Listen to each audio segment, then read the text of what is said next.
అందరికీ నమస్కారం. ఈ నెల 28వ తారీఖు మా chamber elections, film industry chamber elections జరుగుతున్నాయి. ఈ సందర్భంగా నేను మా సోదర సినీ ఇండస్ట్రీ అందరికీ మన ప్యానల్ తరపున మా భావాలు, మాలో మంచి చెడులు, కష్టసుఖాలు అన్నీ కూడా మీ ద్వారా తెలియజేయడానికి ఈ ప్రెస్ మీట్ ఏర్పాటు చేయడం జరిగింది. ఈరోజు ముఖ్యంగా ఫిలిం ఛాంబర్ ఆఫ్ కామర్స్ ముఖ్య ఉద్దేశం ఏంటంటే, సినిమా ఇండస్ట్రీలో ప్రతి ఒక్కళ్ళకి ప్రొడ్యూసర్ కౌన్సిల్ అంటే ఓన్లీ ప్రొడ్యూసర్స్ వరకే ఉంటుంది.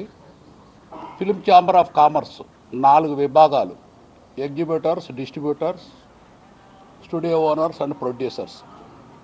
4 సంస్థలు కలిసి ఒకళ్ళకొకళ్ళు మంచి చెడులు చర్చించుకుంటూ సినిమా ఇండస్ట్రీ ఎదుగుదలకు ఉపయోగపడాలి. అటువంటి మన ఫిలిం ఇండస్ట్రీ ఇవాళ ఏ పరిస్థితిలో ఉందో మీ అందరికీ తెలుసు. ఒక 10 ఏళ్ల నుంచి ఈ సినిమా ఇండస్ట్రీ చక్కగా ట్రాక్ మీదే ట్రైన్ లాగా ఉండేది. ఒక 10 ఏళ్ల నుంచి మాత్రం ట్రాక్ తప్పిన ట్రైన్ లాగా తయారైంది. దీనికి కారణం కొంతమంది వాళ్ళ ఆటలు మాటలు ఛాంబర్లో సాగక సపరేట్గా గిల్డ్ అనే ఒక సంస్థను స్థాపించుకున్నారు. తప్పు లేదు, వాళ్ళ ఇష్టం. ఎవరైనా బయటికి వెళ్ళి వాళ్ళ ఇష్టం వచ్చే సంస్థ పెట్టుకోవచ్చు. కానీ మీకు ఒక 10 ఏళ్ల నుంచి ఆ సంస్థ ఏదైతే గిల్డ్ ఉందో వాళ్ళు ఛాంబర్ మీద ఆధిపత్యం చెలాయిస్తారు. వాటికి కారణాలు కూడా చెప్తాను మీకు, వాటికి ఎవిడెన్స్ కూడా చూపిస్తాను. ఉదాహరణకి మొన్న స్ట్రైక్ జరిగింది, సినిమా కార్మికుల స్ట్రైక్. మీ అందరికీ తెలుసు. 20 రోజులు స్ట్రైక్ జరిగింది. పూర్వ విషయాలు అందరికీ తెలిసినవి, కొత్త విషయాలు చెప్తాను. 20 రోజులు జరిగితే వాళ్ళు అంతకుముందు 3 సంవత్సరాల క్రితం మా ఛాంబర్ తరపున మేము అందరం కలిసి మాట ఇచ్చాం. అయ్యా 3 సంవత్సరాల తర్వాత మీకు జీతపత్యాలు పెంచుతాం అనేది రికార్డుగా ఉంది, అది నిజం కూడా. వాళ్ళు అడిగారు, మనం పెంచుతామో పెంచమో వాళ్ళని పిలిచి మాట్లాడాల్సిన కనీస ధర్మం మనకుంది ఛాంబర్కి. వాళ్ళు ఎన్నిసార్లు తిరిగినా మనం వాళ్ళని ఎటువంటి రెస్పాన్స్ ఇవ్వలేదు. సో వాళ్ళు ఎట్టి పరిస్థితిలో స్ట్రైక్ చేయలేదు, అది నాకు కూడా తెలుసు. మా ప్రైజ్ ఇచ్చిన వాళ్ళకి మేము చేస్తామన్నారు. ఒక 30 సినిమాల షూటింగ్ జరిగినాయి. ఇవ్వని వాళ్ళు గిల్లు సభ్యులు వాళ్ళకి నచ్చక వాళ్ళు రాలేదు, బాగానే ఉంది. సినిమా స్ట్రైక్ చేస్తున్నారు కదా, వాళ్ళు మేలకుండా ఉన్నారు. ఎవరో ప్రొడ్యూసర్స్ వాళ్ళు స్ట్రైక్ చేసింది గిల్లు సభ్యులు చేశారు, కానీ వీళ్ళు చేయలేదు. మేము చేయమన్నారు. చేసే ప్రొడ్యూసర్లు ఛాంబర్ తరపున వాళ్ళు చేసుకుంటున్నారు. చిన్న ప్రొడ్యూసర్స్ కానీ, కొంతమంది నచ్చిన వాళ్ళు కానీ, అవసరమైన వాళ్ళు కానీ. ఇక్కడ ముఖ్యమైన విషయం మీరు చూడండి, దీనికి ఎవరినైనా సరే సమాధానం చెప్పనండి. ఛాంబర్ కానీ ప్రొడ్యూసర్ కౌన్సిల్ కానీ ఎప్పుడైనా కార్మికులు లెటర్ ఇచ్చిన దాని మీద ఒక జనరల్ బాడీ మీటింగు, ఒక మెజారిటీ తీర్మానమో ఏది కూడా చేయకుండా వాళ్ళని రెచ్చగొట్టి వాళ్ళని కూడా చిన్న నిర్మాతల్ని అదుపులోకి తీసుకున్నారు. థియేటర్లు చెడగొట్టారు, ఎగ్జిబ్యూటర్లు నాశనం చేశారు. అందరినీ సినిమా ఇండస్ట్రీని కంప్లీట్ అన్ని రకాలుగా నాశనం చేసి ఈ గాల్లో నడిచే నలుగురు ప్రొడ్యూసర్స్ సినిమా ఇండస్ట్రీకి అన్యాయం చేస్తున్నారు. దానికి కారణం మీ అందరికీ తెలుసు, వాళ్ళ స్వార్థం ఏంది? వీళ్ళు నలుగురు కలిసి ముఖ్యమంత్రి దగ్గరికి వెళ్ళి ఫోటోలు దిగాలి, లేకపోతే ఇంకో చోటకి వెళ్ళి మేము సినిమా పెద్దలు అని చెప్పుకోవాలి. ఇది ఒక రకంగా ఇండైరెక్ట్గా ఒరిజినల్ బ్లాక్మెయిలింగ్ చేస్తున్నారు మిగతా ప్రొడ్యూసర్లు అందరినీ నలుగురు కలిసి. ఇది ఇండస్ట్రీకి కరెక్ట్ కాదు. మీరు ఎప్పుడైనా సరే మీరు ఒక లెటర్ ఇచ్చారు 30 సినిమాలు ఆపమని, స్టూడియోస్ అందరికీ ఇచ్చారు. మీరు ఎక్కడ తెచ్చారు ఆ లెటరు? జనరల్ బాడీలో ఏమైనా తీసుకున్నారా? లేకపోతే ఏమైనా మీటింగ్ పెట్టారా? ఈసీలో తీశారా? ఎక్కడి నుంచి వచ్చింది ఆ లెటరు? ఛాంబర్ సెక్రటరీ సంతకం పెట్టించి సినిమా షూటింగ్స్ ఆపమని ఎవరు చెప్పారు మీకు? నీ ఉద్యోగం ఏంది?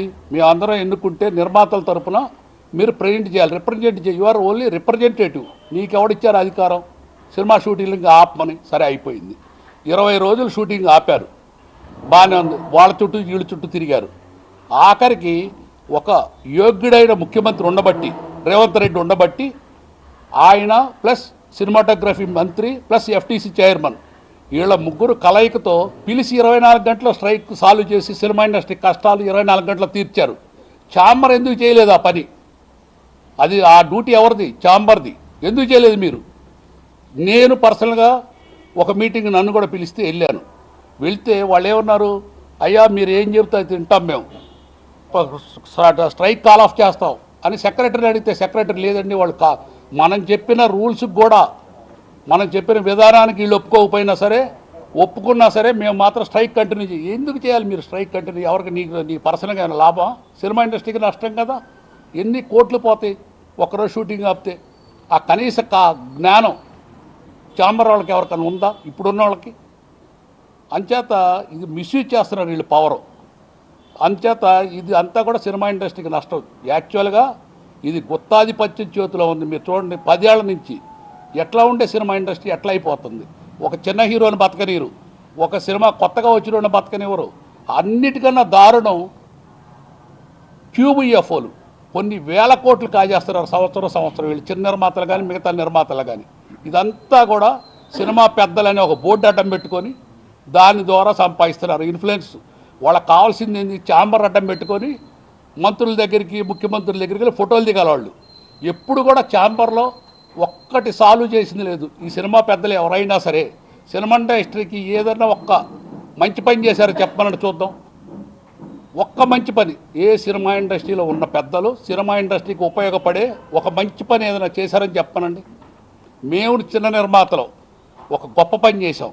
అదేంటంటే ప్రసన్న గారు, మా డైరెక్టర్ అజయ్ కుమార్ గారు, కళ్యాణ్ గారు, Chitrapuri colony president Anil plus Chitrapuri colony committee సభ్యులు ఒకరోజు నా దగ్గరికి వచ్చి, అయ్యా మా ప్రాపర్టీ మొత్తం 60 ఎకరాలు బ్యాంక్ వేలా వేస్తుందని మా దగ్గరికి వస్తే, మేము సినిమా నిర్మాతలు అందరం కలిసి సినిమా ఇండస్ట్రీలో వాళ్ళు మన పిల్లలు అనుకొని మేము బ్యాంక్ అప్పు చిన్న నిర్మాతలు అందరం కలిసి కట్టాం. కానీ ఈ పెద్ద నిర్మాతలు ఎవరు కట్టలా. మేము కట్టిన రోజు చిత్రపురి ఎకరం వాల్యూ 5 కోట్లు, ఇవాళ దాని వాల్యూ 200 కోట్లు. అది మొత్తం కూడా మన సినిమా ఇండస్ట్రీకి సంబంధించిన కార్మికులది, అంటే మన పిల్లలది ఆస్తి, మన ప్రాపర్టీ అది. అంచేత ఇవాళ సగటున ఆ రోజు మనిషికి 30 లక్షలు వస్తే ఆస్తి ఇవాళ మనిషికి చిత్రపురి కాలనీలో ఉన్న మనిషికి ఇవాళ అది 15,000 కోట్లు అయింది. అది ఒక మనిషికి 7.5 కోట్ల రూపాయలు చిత్రపురి కాలనీలో ఉండే పర్ హెడ్కి వస్తుంది ఆదాయం. అది కేవలం మేము చిన్న నిర్మాతలను చేసాం. ఈ పెద్ద నిర్మాత చుట్టూ తిరిగారు, ఎవరన్నా ఒక్కళ్ళు చేశారు చెప్పనండి. ఎందుకండి ఈ సినిమా ఇండస్ట్రీ పెద్దలు సినిమా ఇండస్ట్రీకి మంచి చేయడానికి కావాలి, కానీ సినిమా ఇండస్ట్రీలోకి వచ్చిన వాళ్ళని పొట్టకొట్టి పంపించడానికి కాదు ఉండాల్సిన సినిమా ఇండస్ట్రీ పెద్దలు. అంచేత మేము ఒకటే చెబుతున్నాము, ఈసారి మన ప్యానల్ మేము చిన్న నిర్మాతలు అందరం కలిసి కూడా పోటీ చేస్తున్నాం, ఒకే యూనిటీగా ఉన్నాము. దయచేసి ఈ ఒక్కసారికి మమ్మల్ని గెలిపించండి. రాత్రింబవళ్ళు మా కళ్యాణ్, ప్రసన్న, నట్టికుమార్, అందరు సురేందర్ రెడ్డి అందరం కూడా మేము అర్ధరాత్రి పూట పిలిచినా సరే అందరికీ చిన్న నిర్మాతలు కానీ పెద్ద నిర్మాతలకు కానీ ఈ ఆకాశంలో నడిచే 4 నిర్మాతలకు తప్ప మిగతా ఎంటైర్ సినిమా ఇండస్ట్రీకి మేము చేయాల్సింది చేస్తాము. అది మీ ద్వారా తెలియజేస్తున్నాము. నేను చెప్పేది ఏంటంటే వీళ్ళు ఎవరు కూడా చెప్పింది చేసే మనుషులు ఒక్కళ్ళు లేరు. ఈ 4 రోజులే ఈ ఛాంబర్ ఎలక్షన్లో మాత్రం బ్రహ్మాండంగా దద్దపట్టం చేస్తారు, తర్వాత పిలిచినా పలకరు. కానీ మా ప్యానల్ నేను ఇస్తున్నాను, మా ప్యానల్ తరపున హామీ, అర్ధరాత్రి పూట ఫోన్ చేసినా పిలిచినా ఏ కష్టం వచ్చినా వాళ్ళు చెప్పకపోయినా మేము తెలిసి నిలబడి సహాయం చేస్తాం. దయచేసి మీరందరూ కూడా మా మీద నమ్మకంతో ఈ ఒక్కసారి మన ప్యానల్ని మీరు గెలిపించాలని మీ అందరి ద్వారా తెలియజేస్తూ నమస్కారం.